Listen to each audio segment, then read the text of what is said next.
राष्ट्रवादी काँग्रेस शरद पवार पक्षाचे आमदार रोहित पवार यांचं पंढरपुरात अन्नत्याग आंदोलन सुरू आहे। शेतकऱ्यांना कोणतीही अट न ठेवता संपूर्ण सरसकट कर्जमाफी द्यावी अशी मागणी रोहित पवार यांनी केली आहे। याच मागणीच्या दरम्यान त्यांनी पंढरपुरात अन्नत्याग आंदोलन सुरू केले आहे। त्यांच्या या आंदोलनात शेतकऱ्यांचा उदंड प्रतिसाद देखील मिळत आहे। रोहित पवार यांचा अन्नत्याग आंदोलनाचा आज तिसरा दिवस आहे। रोहित पवार यांनी 2 दिवस पाणी देखील घेतलेलं नाही। अखेर काल रात्री त्यांची प्रकृती बिघडली होती, त्यामुळे डॉक्टरांनी रोहित पवार यांना पाणी आणि ORS घेण्याचा सल्ला देखील दिला होता। मात्र राष्ट्रवादीचे आमदार रोहित पवार हे आपल्या अन्नत्याग आंदोलनावर ठाम आहेत।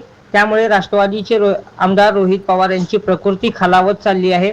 आज रोहित पवार यांच्या अन्नत्याग आंदोलनात त्यांच्या प्रकृती ढासळत असल्याची माहिती मिळाल्यानंतर त्यांचे संपूर्ण कुटुंबीय आज पंढरपुरात दाखल झाले आहेत। रोहित पवार यांच्या आई, बहीण, पत्नी आणि दोन्ही मुलं आंदोलनस्थळी दाखल झाले आहेत। यावेळी रोहित पवार यांच्या पवार कुटुंबीय भावूक झाले असल्याचे पाहावयास मिळत आहे।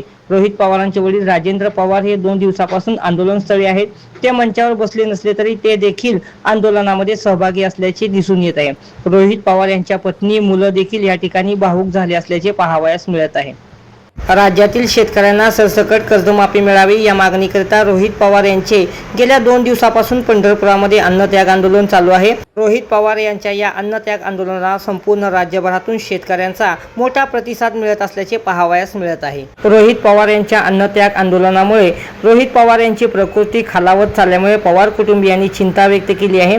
आंदोलनस्थळी रोहित पवार यांची मुलं आणि त्यांच्या पत्नी भावूक झाले असल्याचे पाहावयास मिळत आहे।